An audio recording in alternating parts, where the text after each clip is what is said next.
Jai Madhava Kunja Bihari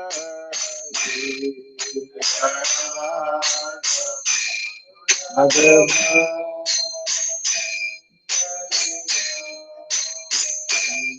Jai Radha Madhava Kunja Bihari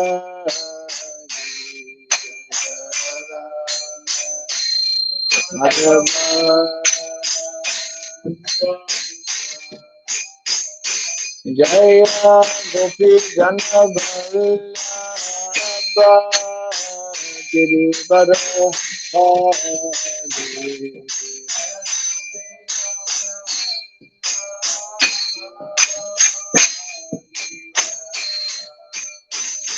Jaya Gopi Jana Vallabha Girivara Hari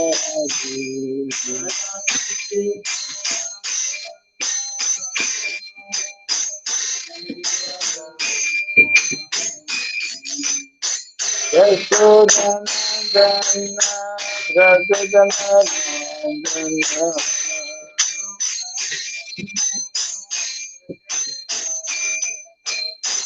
Yashodhanandana Rajajanandana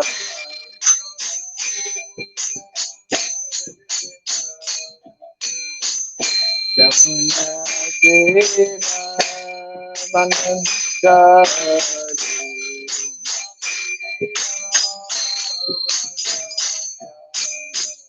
Jamuna Kira Manantari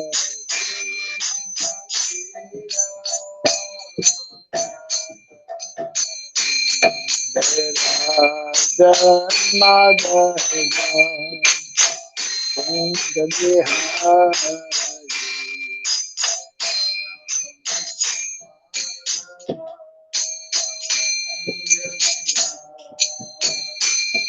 Jai Radha Madhava Kunja Bihari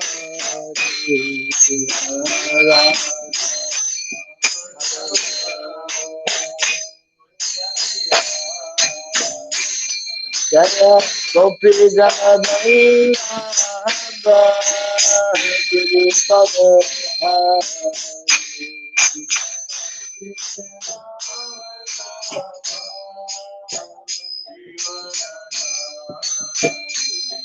Jaya Gopi Jana Vallabha Girivara Hari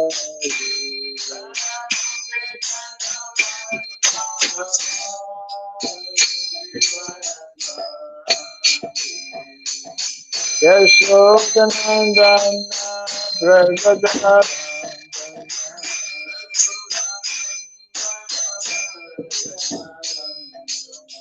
Yashodhanandana Rajajanandana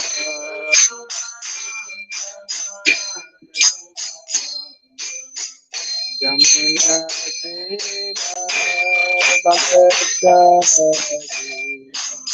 Tira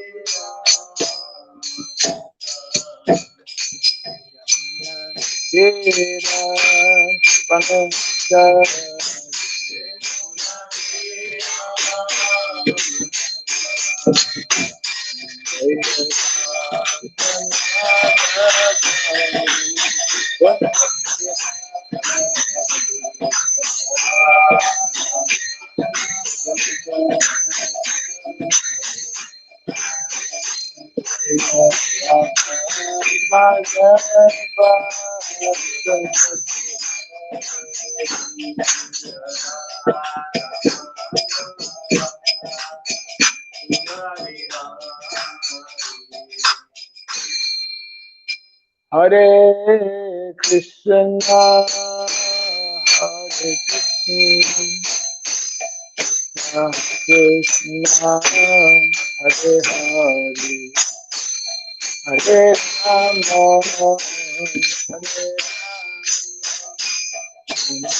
Rama Rama, Hare Hare. Hare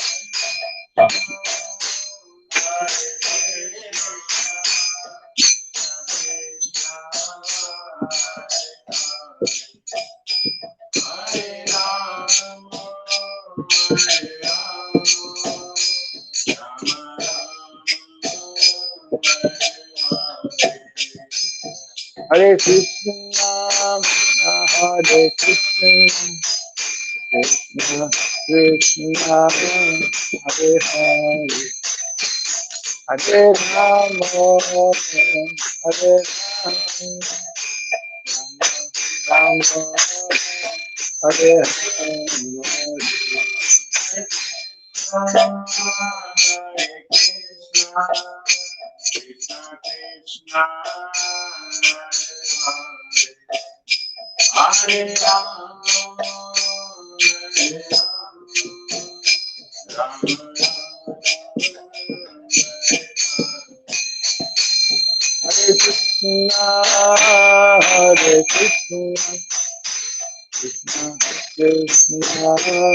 Hare,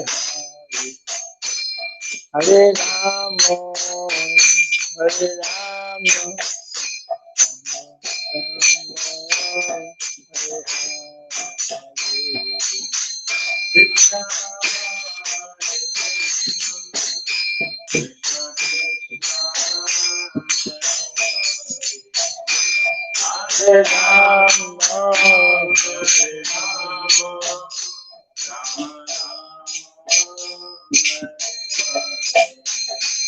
Hare Krishna, Hare Krishna, Krishna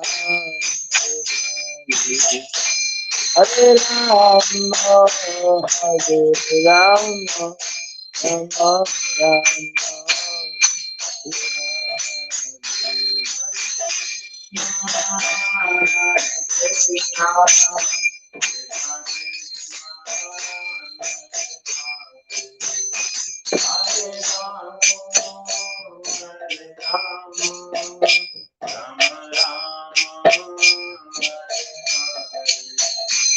Hare Krishna, Hare Krishna, Krishna Krishna,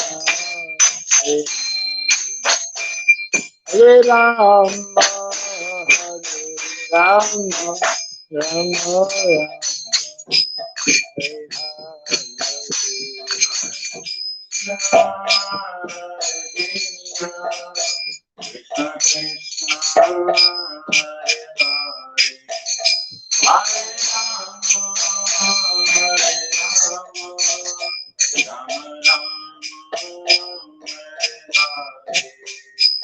Hare Krishna, Hare Krishna, Krishna Krishna, Hare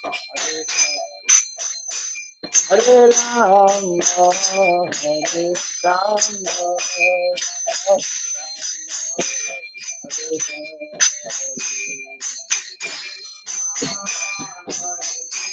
Rama,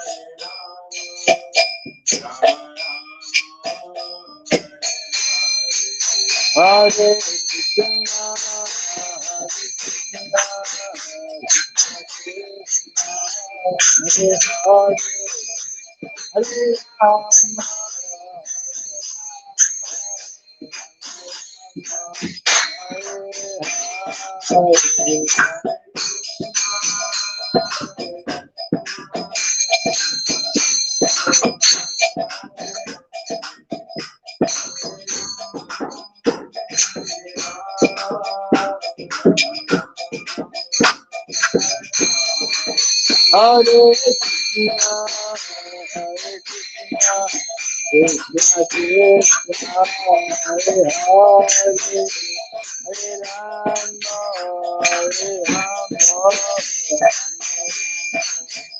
Hare Rama, Hare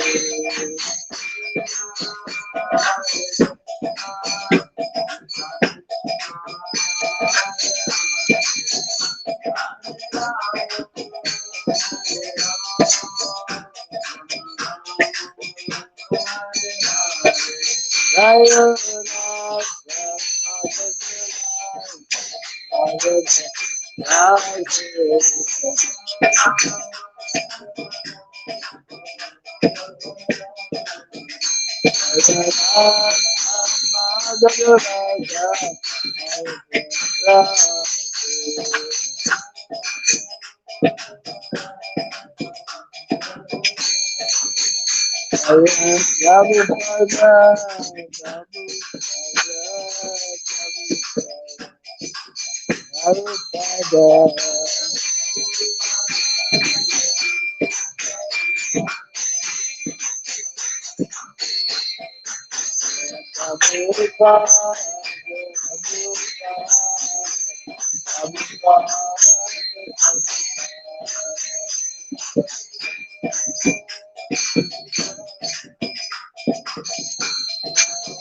Gauda Pimanandi, Jai Shupada Paramahamsa, Sri Radhikacharya Stotra Satya, Sri Srimad, His Divine Grace, Kirabai Charanaravinda Bhaktivedanta Swami, Sri Prabhupada Ki, Ananta Koti Vaishnava Vrinda Ki, on the BC, Founder Charya's Divine Grace, Srila Prabhupada Ki, Namacharya Sri Haridas Thakur Ki, Samaveta Bhaktivinoda Ki, Harinam Sankirtan Ki, Grantara Srimad Bhagavatam Ki, Jai Nitai Gaura Pimanande. All glories to the assembled devotees, all glories to the assembled devotees, all glories to the assembled devotees, all glories to Sri Guru, to Sri Gauranga.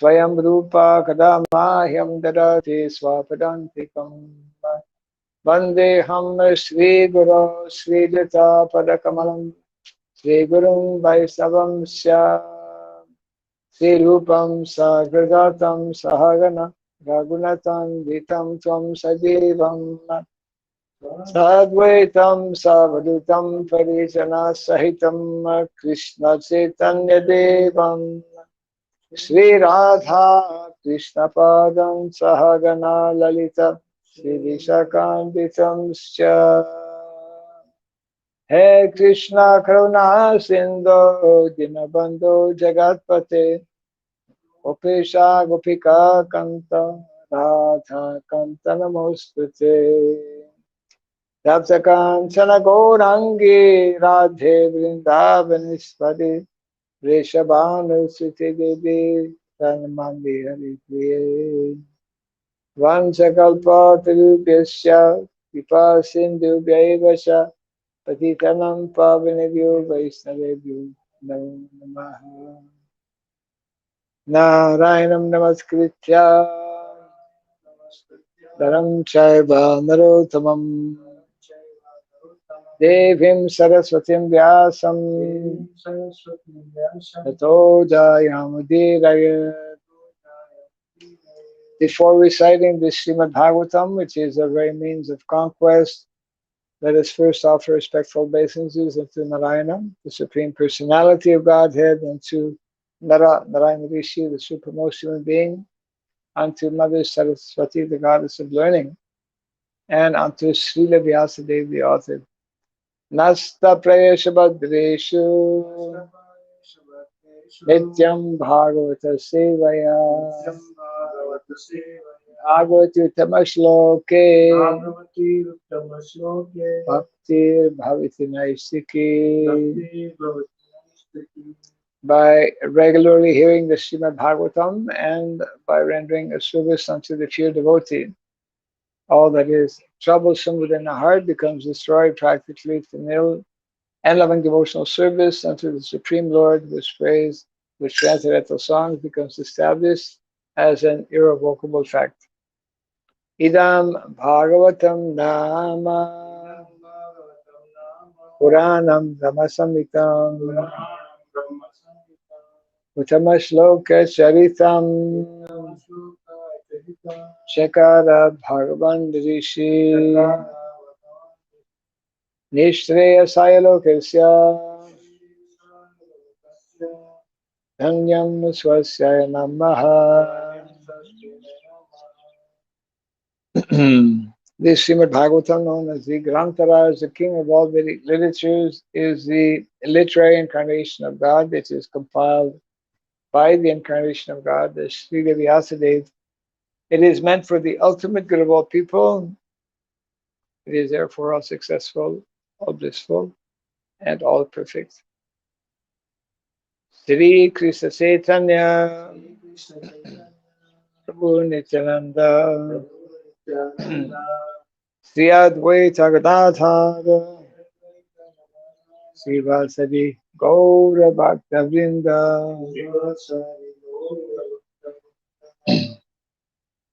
Hare Krishna Hare Krishna Hare Krishna, Krishna Krishna Hare Hare Hare Rama Hare Rama Rama Rama Hare Hare Om Namo Bhagavate Vasudevaya Om Namo Bhagavate Vasudevaya Om Namo Bhagavate Vasudevaya Om Surabhyaya Namaha Om Surabhyaya Namaha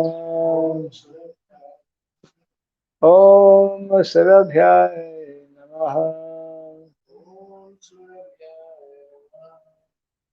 Mukam karoti vachalam pangom lagayate girim yatkripa tamaham vande srigaram yatkripa tamaham vande srigaram dinata. Hare Krishna. Welcome to our Srimad Bhagavatam class. Today we begin a new chapter, which is in the seventh canto of the Bhagavatam, chapter 14, which is entitled Ideal of Family Life. And we will read text 1 and 2 today. Sri Yudhishthira Uvacha Grihastha Etam Padavim Vidhina Yena Chanjasa Yayad Deva Rishe Bruhi Madrisho Giha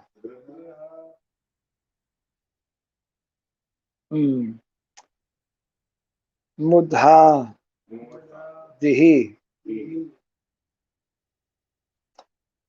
Sri Yudhishthira Uvacha Grihastha Etam Padavim Vidhina Yena Chanjasa Yayad Devarishe Bruhi Madrisho Griha Mudhadhi. Sri Yudhishthira Uvacha Grihastha Etam Padavim Vidhina Yena Chanjasa Yayad Deva Rishe Bruhi Madrisho Griha Mudhadhi. Sri Yudhishthira Uvacha Grihastha Etam Padavim Vidhina Yena Chanjasa Yayad Deva Rishe Bruhi Madrisho Griha Mudhadhi. Madrisho Sri Yudhishthira Uvacha Sri Yudhishthira Uvacha Grihastaitam Padavim Grihastha Etam Padavim Vidhina Yena Chandasa Vidina Yena Chandasa Yaya Devarshe Bruni Yavad Madrisho Mudhadi Madrisho Griha Mudhadhi. Sri Yudhishthira Uvacha Grihastha Etam Padavim Vidina Yena Chandasa Yayadeva Rishe Bruhi Madrisho Gehamuddahi. Sri Yudhishthira Vacha. Yudhishthira Maharaj said, Grihastha, a person living with his family. Etam, this, the process mentioned in the previous chapter. Padavim, position of liberation. Vidhina, according to the instructions of Vedic scripture.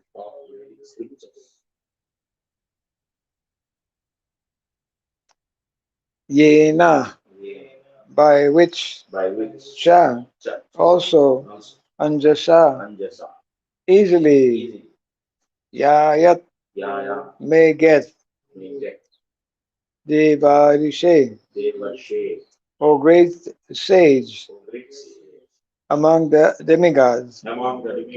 Bruhi, kindly explain. Madrishaha, such as me, Griha Mudhadhi, completely ignorant of the goal of life. Goal of life. Translation and purport by His Divine Grace A.C. Bhaktivedanta Swami Sridham Prabhupada Ki. Maharaj Yudhishthira inquired from Narada Muni, O my Lord, O great sage, you kindly explain how we who are staying at home without knowledge of the goal of life may also easily attain liberation according to the instructions of the Vedas. Can you repeat after me? Maharaj Yudhishthira inquired from Narada Muni, O my Lord, O great sage, kindly explain how we who are staying at home without knowledge of the goal of life may also easily attain liberation according to the instructions of the Vedas. Report. In the previous chapters, the great sage Narada has explained how a brahmachari, a vanaprastha, and a sannyasi should act. He first explained the dealings of a brahmachari, vanaprastha, and sannyasi because these three ashramas or statuses of life are extremely important for fulfillment of the goal of life. One should note that in the brahmachari ashram, vanaprastha ashram, and sannyas ashram, there is no scope for sex life, whereas the sex life is allowed in Grihastha life under regulations. Narada Muni therefore first described brahmacharya, vanaprastha, and sannyas because he wanted to stress that sex is not at all necessary,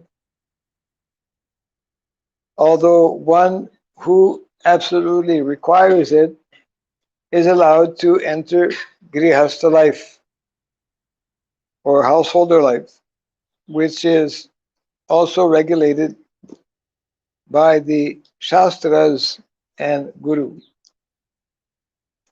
Yudhishthira Maharaj could understand all this.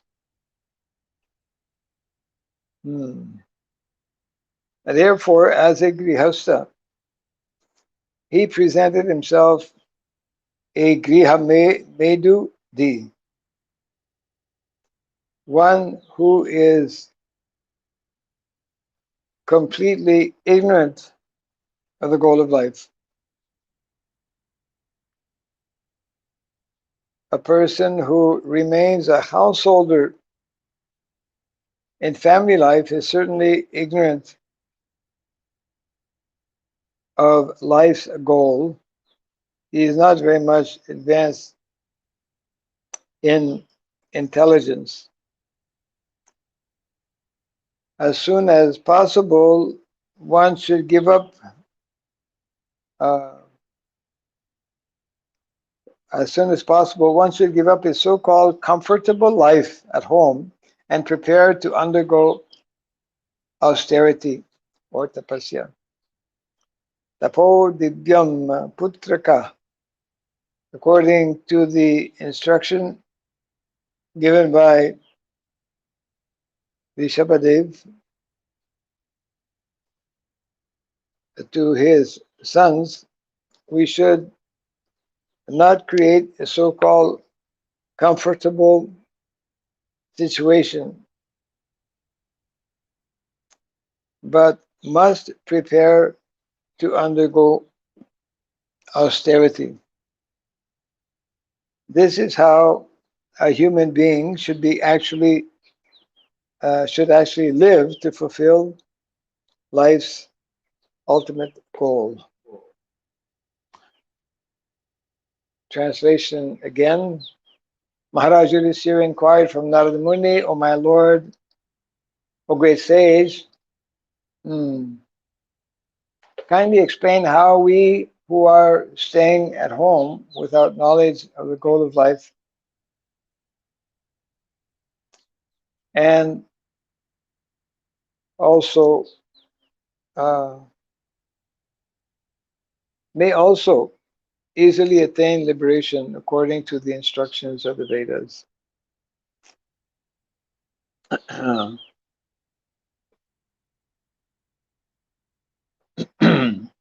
So, in the purport, Srila Prabhupada makes the most important point, of course. He is explaining why Narada Muni has up to now not spoken so much about householder life. It is after 3 chapters, as we have been reading and discussing in the last so many weeks. The first of the 5 chapters being about perfect society, the 4 social orders, means the Varnas. Very often Prabhupada would mention first is Varna. Not everyone has heard this, or not everyone understands why Prabhupada said first is Varna. But when we begin to study a bit more about Varnasrama, then we we come to realize how very scientific is the whole system, actually, of Varnasrama. if we really want to study something scientific, Varnasrama is a most scientific arrangement and system. So, and it is in this way also that Narada Muni here is presenting the subject matter, isn't it? He became first first chapter, first of the 5 chapters is on Varna, the perfect society first, 4 social divisions, and then he goes on to explain in the second chapter again perfect society, 4 spiritual divisions, and then the chapter we just finished yesterday, the ideal behavior of a perfect person. So the point being, Srila Prabhupada is immediately going to the point um, by mentioning how in those 3 ashrams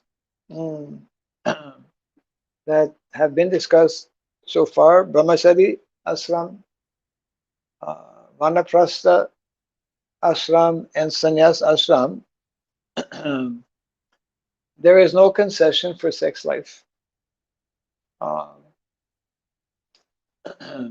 Nowadays, since sometime now in the West, they are trying to, some persons are within Christianity promoting that priests should be allowed to get married.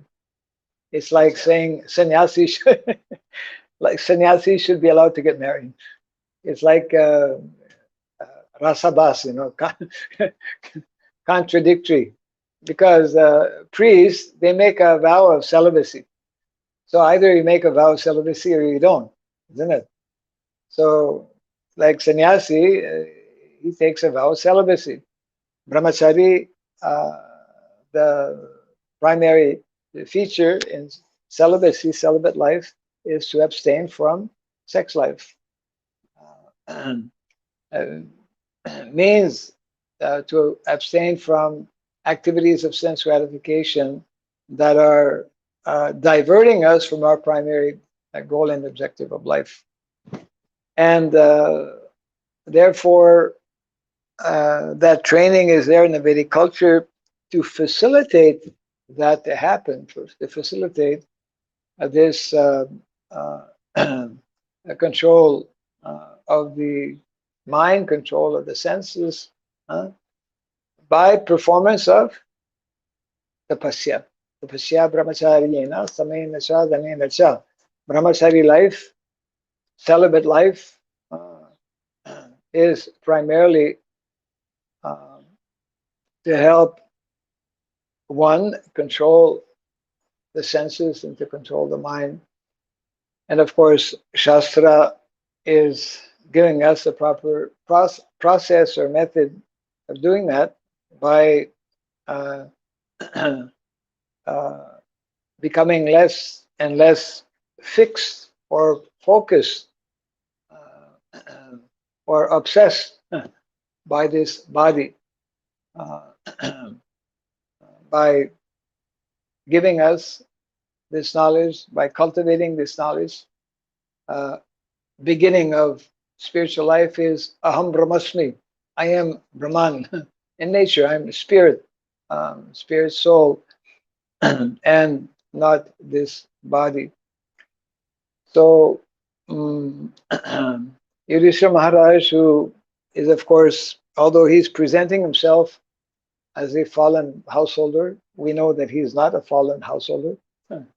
But for our benefit and also to get the good association of a saintly person like Narada Muni, he's asking different questions, isn't it? And specifically asking questions about householder life and asking questions about the whole system of Varna and Asrama. I was mentioning, I think a few days back, how one devotee had received, like, I don't think it was recorded, many things that Prabhupada said were not recorded, obviously.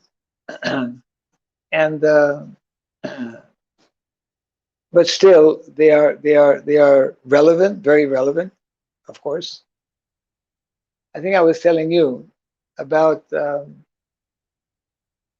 Prabhupada explaining to him, to this particular devotee, disciple, what actual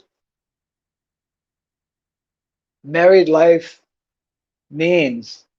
Uh, so Srila Prabhupada was, which is probably shocking to hear uh, for most people, because we especially outside of India, we've never, uh, like people outside of India, they don't know about what is called arranged marriage.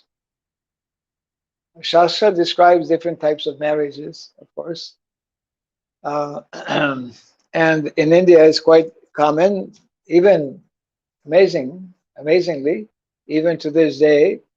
You know, young men and young women who are brought up uh, according to Vedic principles are quite okay with what is called, arranged marriage. Arranged marriage means the parents, they of both the young boy and the young girl, they will they consider this one of the most important responsibilities they have as parents, to get, especially to get their daughter married.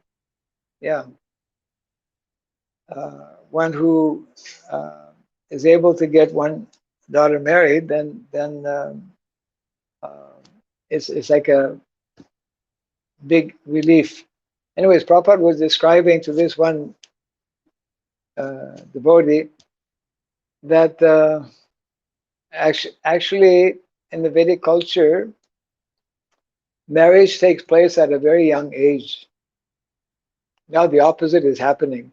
Of course, yeah, I mean, in general, at least in the Western countries, for those who still believe in marriage, not many people don't even believe in marriage, because the institution of marriage, uh, family life, is actually a sacred institution, which is most important in society.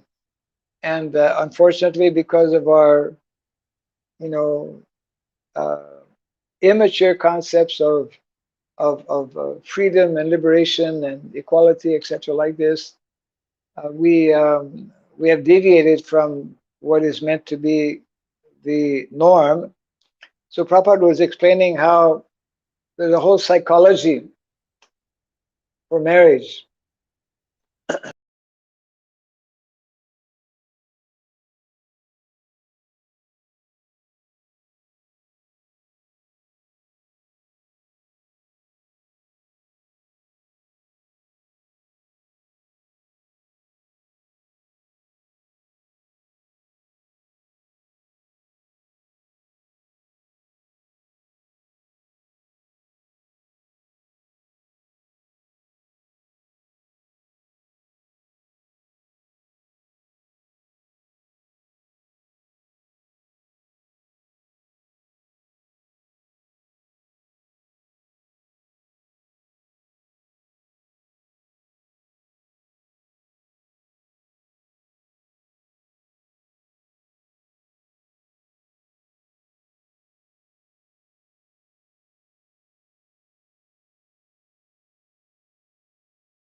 Uh, and slightly before reaches the age of puberty, where she becomes a woman, uh, a young woman, she will by nature be looking for uh, a protector.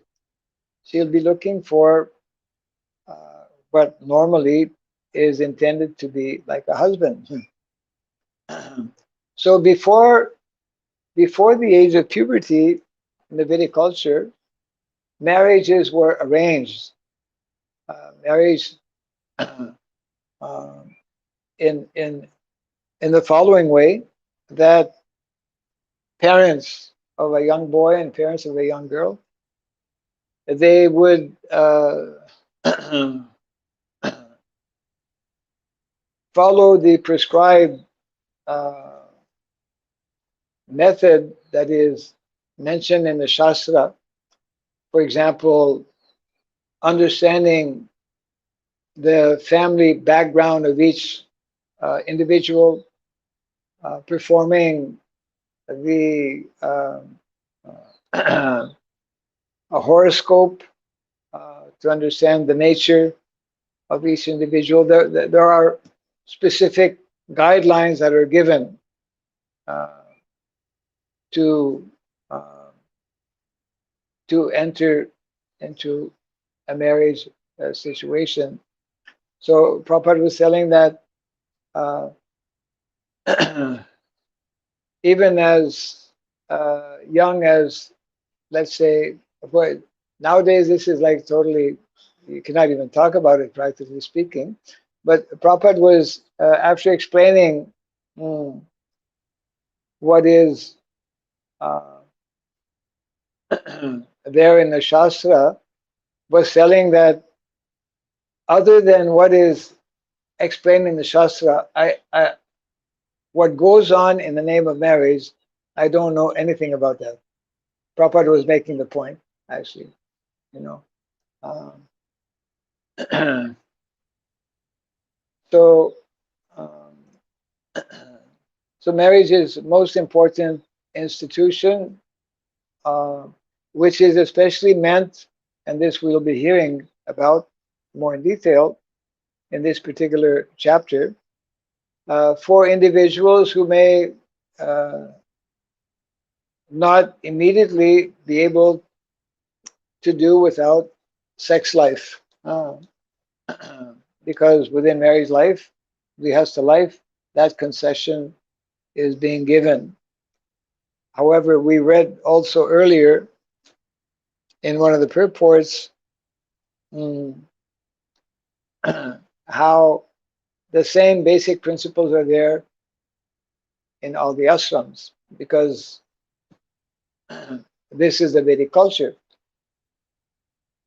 From uh, early life, and regardless of which ashram one may belong to, the the goal and the purpose is the same. That's why they're all called ashram. It's not that there's three ashrams. There are four ashrams.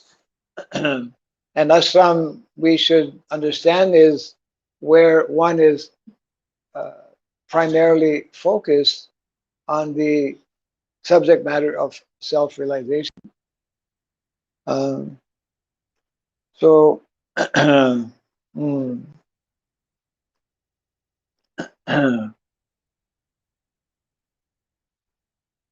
yes,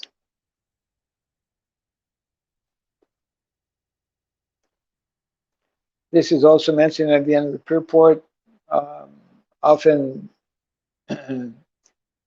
often explained by Srila Prabhupada how human form of life, right? Tapo dibyam putraka. Prabhupada is quoting uh, King Rishabhadev, who is instructing his sons.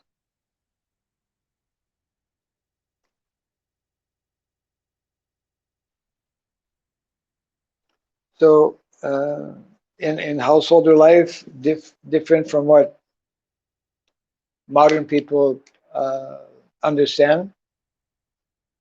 When one is properly trained, of course, we know this. Anyone who's a devotee understands that the grihastha life is meant to be only for a certain period of time, isn't it, in life?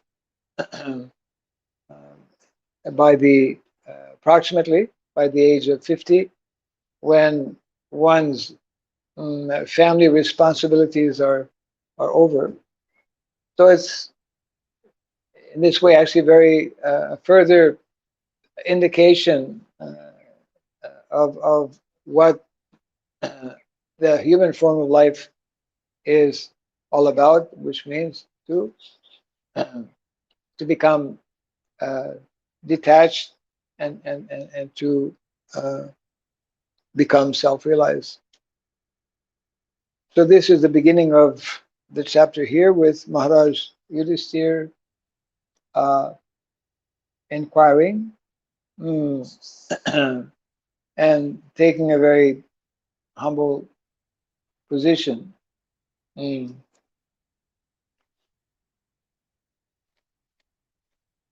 then immediately Narada Muni will begin and respond in the following way. Sri Narada Uvacha Grihe Shvabastito Rajan Kriya Kurvan Yato Chitaha Vasudevarpanam Sakshad Upasita Mahamunin. Translation and purport by Srila Prabhupada. Narada Muni replied, my dear king, those who stay at home as householders must act to earn their livelihood. And instead of trying to enjoy the results of their work themselves, they should offer these results to Krishna, Vasudeva. How to satisfy Vasudeva in this life can be perfectly understood through the association of great devotees of the Lord. And in the text to come, there is one of the instructions that will be given by Narada Muni is that Grihasthas have 5 specific duties and responsibilities. We'll be coming to that maybe the next few verses. Let's read the purport to the text number 2. The format for Grihastha life, there's a format, there's a system, should be dedication to the Supreme Personality of Godhead. In Bhagavad Gita 6.1, it is said, Anasrita karma phalam karyama karma karotiya sa sannyasi cha yogi cha na niragnir cha chakriya. Translation: one who is unattached to the fruits of his work and who works as he is obligated is in a renounced order of life, and he is the true mystic, not he who lights no fire and performs no work. That means even grihasthas are meant to be renounced or practiced. Yeah. And Prabhupada continues here in the purport, whether one acts as a brahmachari, grihastha, vanaprastha, or sannyasi, he must act only for the satisfaction of the Supreme Personality of Godhead, Vasudeva, Krishna, the son of Vasudeva. This should be the principle for everyone's life. Narada Muni has already described the principles of life for a brahmachari, vanaprastha, and sannyasi, and now he is describing how a grihastha should live. The basic principle is to satisfy the Supreme Personality of Godhead. The science of satisfying the Supreme Lord can be learned as described here. Sakshad Upasita Mahamunin. The word Mahamunin refers to great saintly persons or devotees. Saintly persons are generally known as munis or thoughtful philosophers concerned with transcendental subject matters. And Mahamunin refers to those who have not only thoroughly studied the goal of life, but who are actually engaged in satisfying the Supreme Personality of Godhead, Vasudeva. And these persons are known as devotees. Unless one associates with devotees, one cannot learn the science of Vasudevarpana, Vasudevarpana, or dedicating one's life to Vasudeva, Krishna, the Supreme Personality of Godhead. Uh, this is confirmed also in the uh, Chaitanya Charitamrita. I believe it's in Madhya Lila, chapter on devotional service. Krishna Bhakti Janmamul Hoy Sadhu Sangha. The awakening of spiritual life, particularly bhakti, the practice of devotional service, will take place when one is fortunate to associate, to come in contact with sadhu, saintly person, as described here, muni, especially Mahamuni. In India, the principles of this science were followed strictly even 50 years ago. So Prabhupada spoke this maybe 50 years ago. So it's 100 years now, more or less. Even 50 years ago, I saw that in the villages of Bengal and the suburbs of Calcutta, people engaged in hearing Srimad Bhagavatam daily. People engaged in hearing Srimad Bhagavatam daily when all their activities ended, or at least in the evening before going to bed. Now that television has replaced the Bhagavatam and mobile and whatnot. Everyone would hear the Bhagavatam. Bhagavat classes were held in every village. Bhagavat Tungi in Orissa. You might have seen at least, I don't know, 20, 30 years ago when I was going in villages, in every village there is one particular place where they used to recite the Bhagavatam. Yeah, it has different names. So Bhagavat classes were held in every village, and thus people had the advantage of hearing Srimad Bhagavatam, which describes everything about the aim of life, liberation, liberation or salvation. This will be clearly explained in the next verses. Yes, and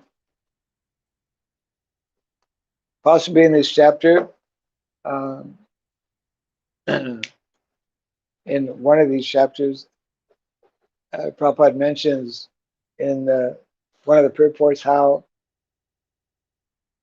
although the process of hearing is recommended for all of us, Sravanam, Kirtanam, Vishnu Smaranam, Srinvatam, Swakata Krishna, but the process of hearing is especially, that process is especially emphasized for grihasthas. The Prabhupada explains that a grihastha should go on hearing and hearing again and again and again. And by this process, one will benefit and gradually become more purified and understand the dangers that are there in family life. Definitely, if one has not been properly trained, which is the case for the majority, vast majority of people, even many of our own devotees have not been properly trained before entering householder life, then naturally there will be major major problems.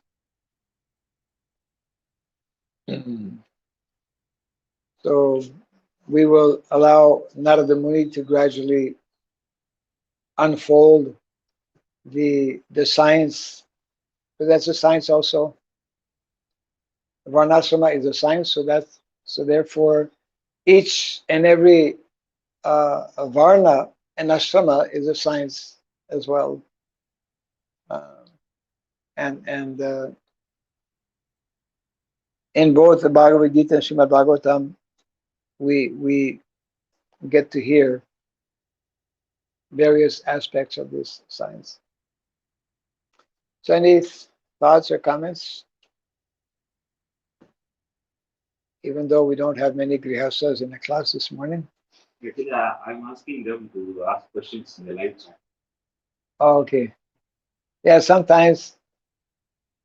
So in present society, we are seeing brahmacharis are getting married after 40. In present day society, we see some of our brahmacharis getting married after 40. 35, 40. Why? Why brahmacharis? Why some of our brahmacharis are getting? How old are you now? 38, right?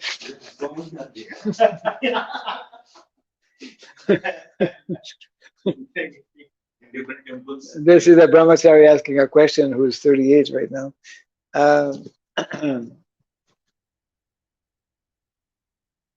So the question, it's a good question. Vedic culture is suggesting or preparing individuals to actually get married much earlier, as we mentioned. Well, sometimes even earlier. I mean, what is the recommended age? Abhimanyu was married when he was what, 16, right? What is the recommended age for male? Recommended age for male. Well, I was just mentioning what Prabhupada was telling. For female, it is before 50, but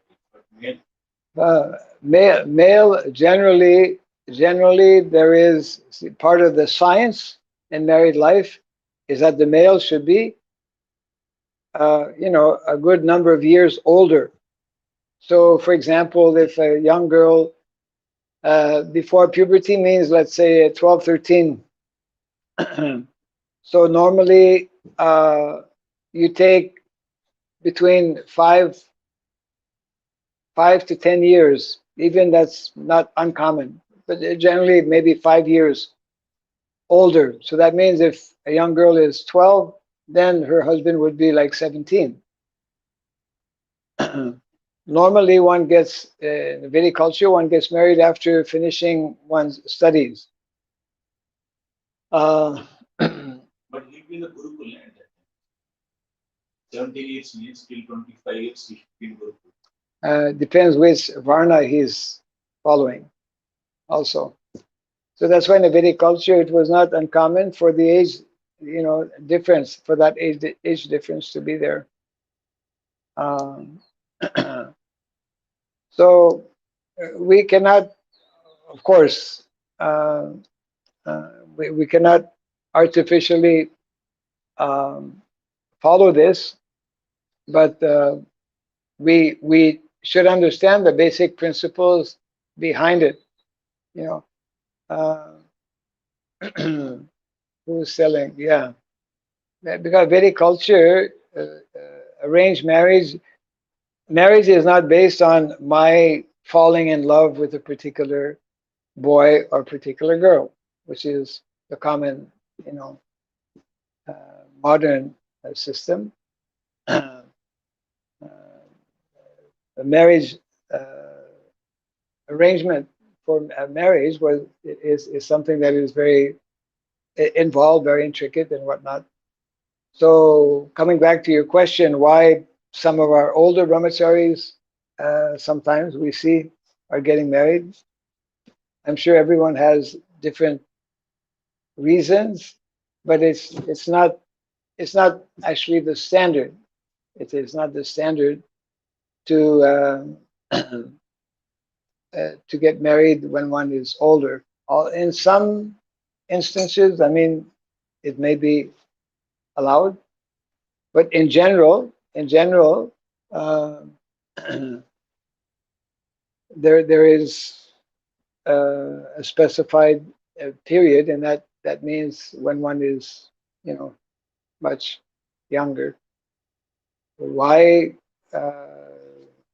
this may be happening, that we need to ask each individual. Different reasons are there. Some may be good reasons, some may be less good. So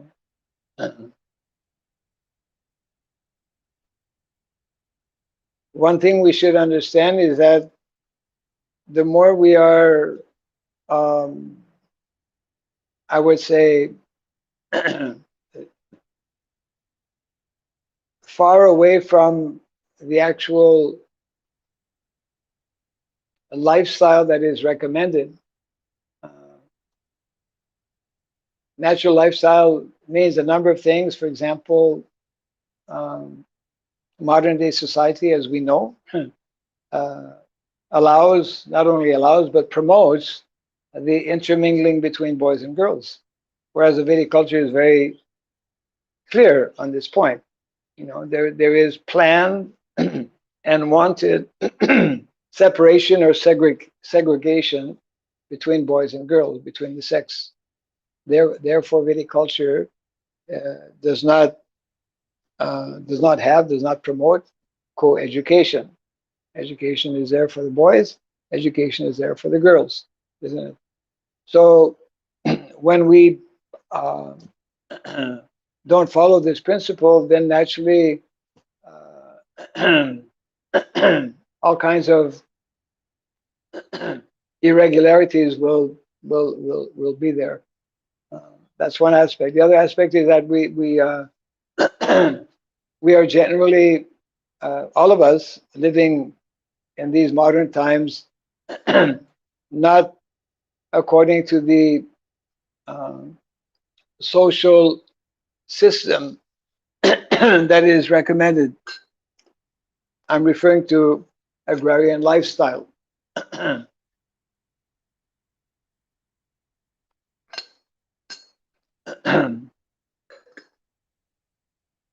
So in agrarian lifestyle,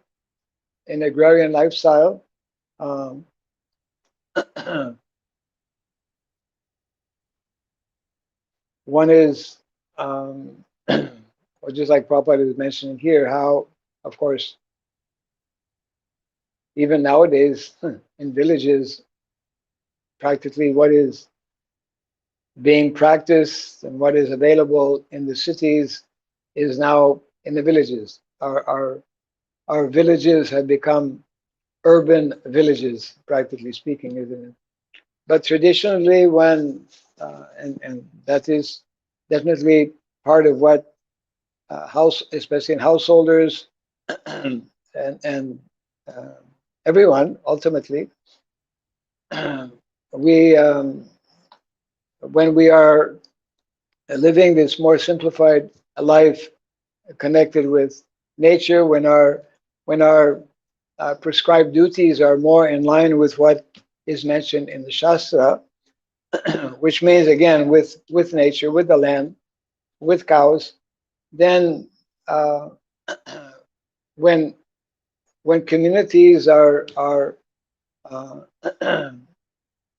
living this type of lifestyle, then it is there's less distraction for all kinds of we could say allurements, which is a situation especially in the cities for allurements for sense gratification. Of course, the mind and the senses are there even in the villages, and if somebody wants to engage in activities of sense gratification, he can do that anywhere. But the Prabhupada is quoting about how the situation was not that long ago in villages, and when definitely, yeah, when there were no televisions or cell phones, then people, that was the culture, would be hearing stories. There were people who were professional storytellers, isn't it? Still, we find but much less nowadays because people are overly preoccupied with so many mundane topics, etc., like that. So therefore, unless we create this kind of atmosphere and living condition, it becomes extremely difficult to, it's like arranging some kind of quarantine, where people are protected against the maladies of modern day society, which are all pervading. So one question from the devotee, Yeah. how Vanaprastha is applicable in modern or current scenario for present devotee or scholars? How Vanaprastha is applicable in our modern society?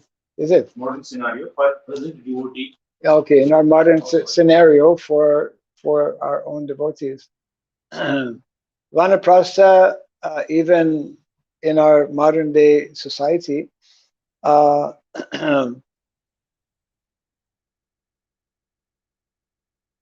is meant to give devotees an opportunity to maybe live in a holy dham, or to be one area which is, it will depend on individuals because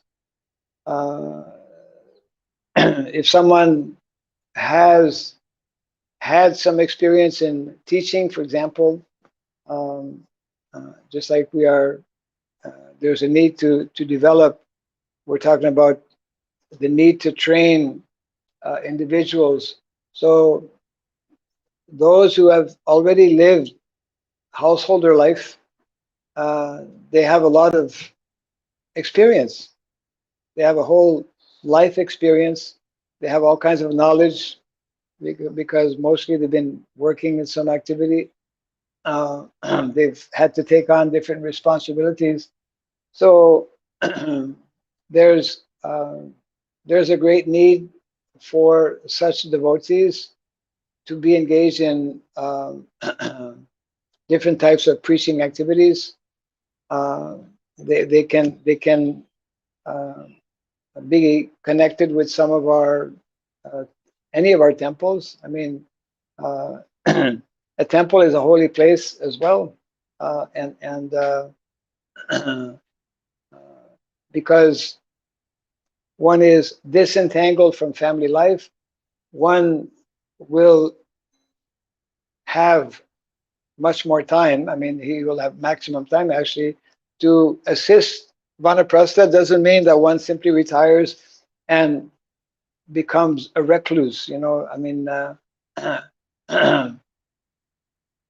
it means that one can fully dedicate oneself according to his inclination, according to his abilities, etc. Prabhupada took Vanaprastha. He went to the holy land of Vrindavan, and he engaged in study and in writing because that was his nature.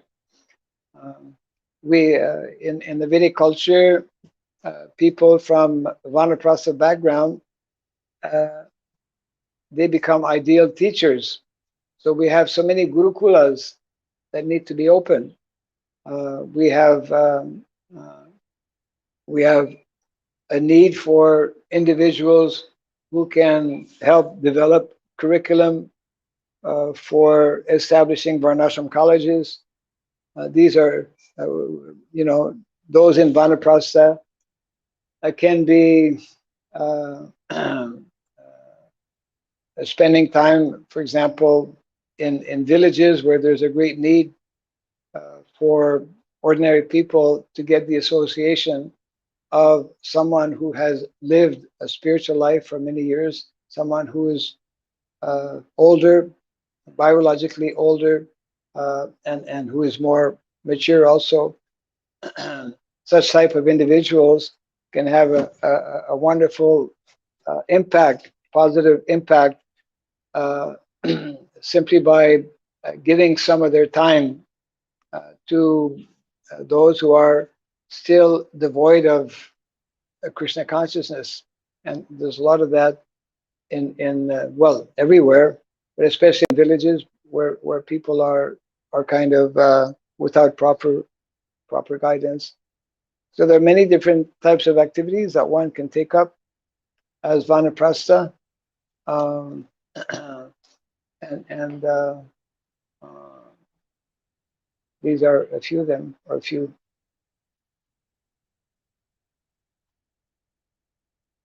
In purport, especially one place it is mentioned.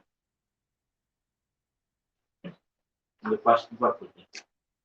In the first text we read, Yeah. Take first verse. uh, In this it is mentioned. Tapodingyam Putraka, according to the instructions given by Rishabhadeva to his sons, we should not create a so-called comfortable situation, but must prepare to undergo austerity. So that means in the Grihastha life, also one should go for the austerity, not so-called comfortable situation. We should not create a so-called comfortable situation, but must prepare to undergo austerity. This is how a human being yes, actually live to fulfill life's ultimate goal. yes.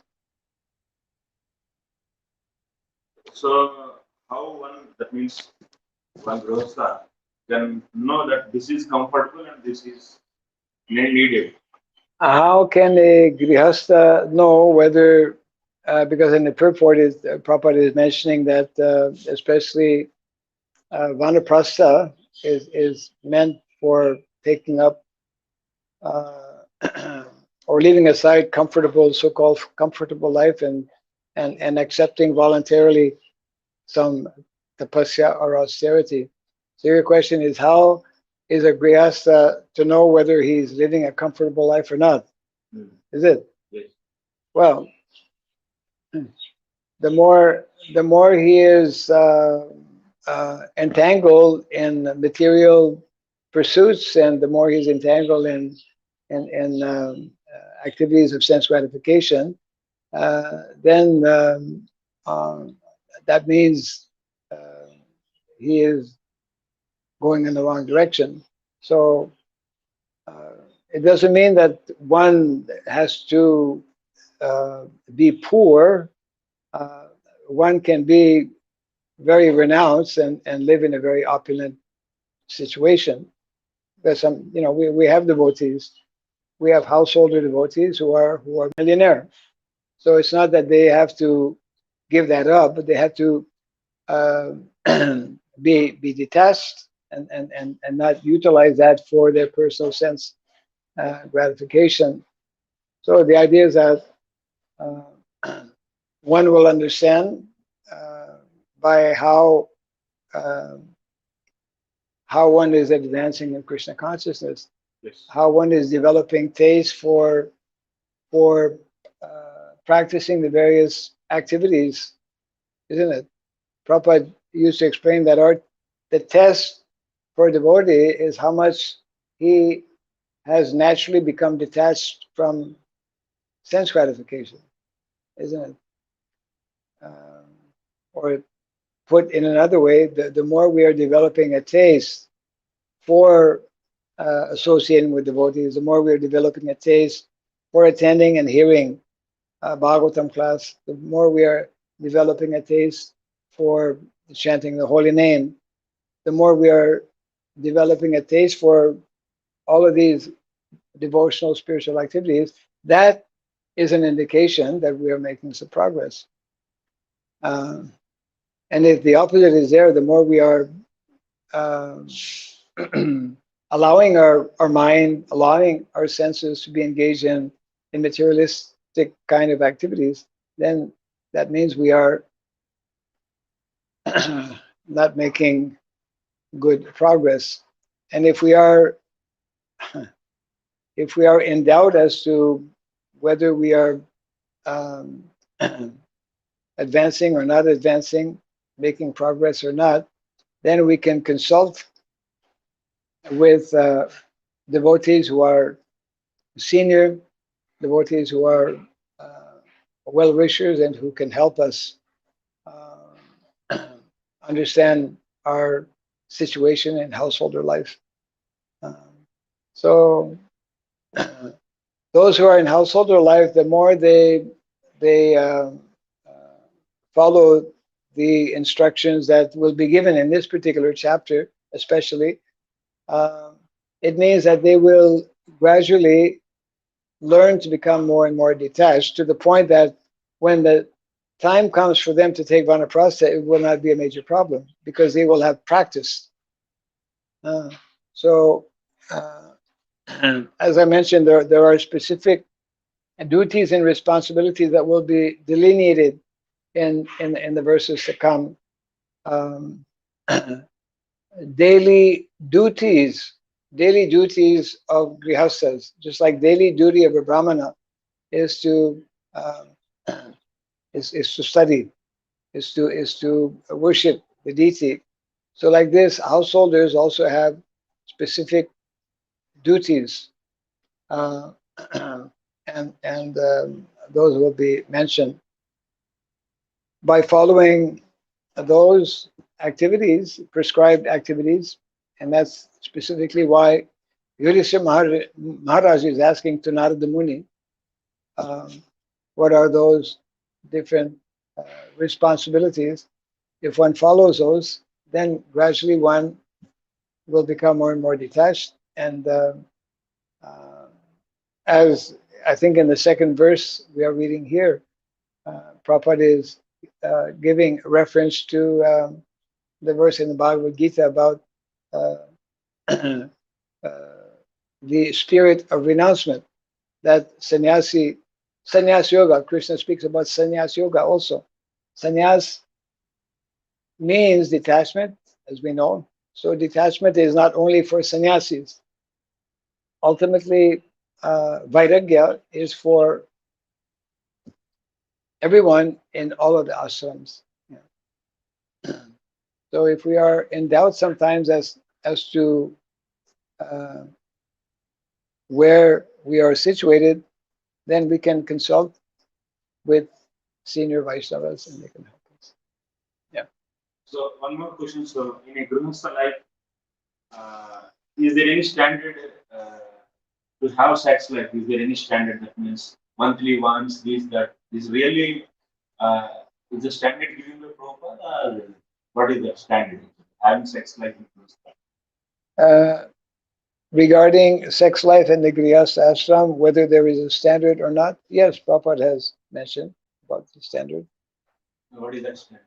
That standard is for the purpose of procreation. Sex life is for the purpose of begetting children, isn't it? So But therefore, if they have two children and after that they don't want, then they should not do anything. yes. I mean, whole life. Well, I mean, Prabhupada was mentioning how already three-fourths of the population, or three of the four ashrams, are already practicing that, isn't it? Brahmacharis, vanaprastha, sannyas are already practicing that. No sex life, you see. So the idea is that householders, some concession is there, but they need to uh, break away from that because that is what is entangling us in the material world. But our devotees, they say monthly once we can have. What is this? This is the any standard.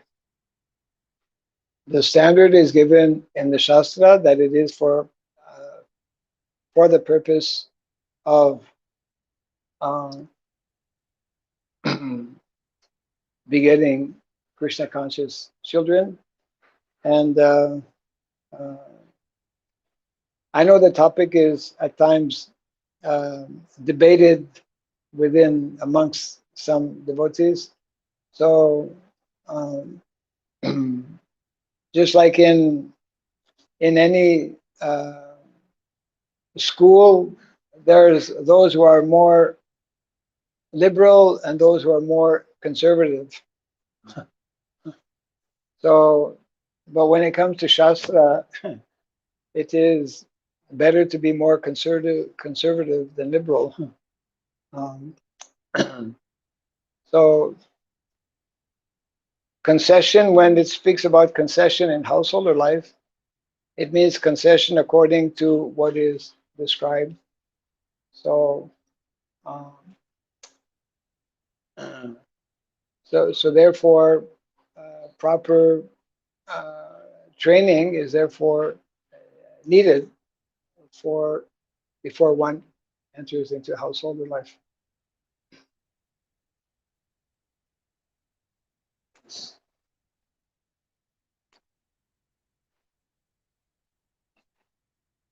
So we can close here for now. Jai Grantaraj Bhagavatam Ki Jai Srila Prabhupada Ki Yeah. Gaura Pimanandi Hare Krishna. Prabhu, Haribol.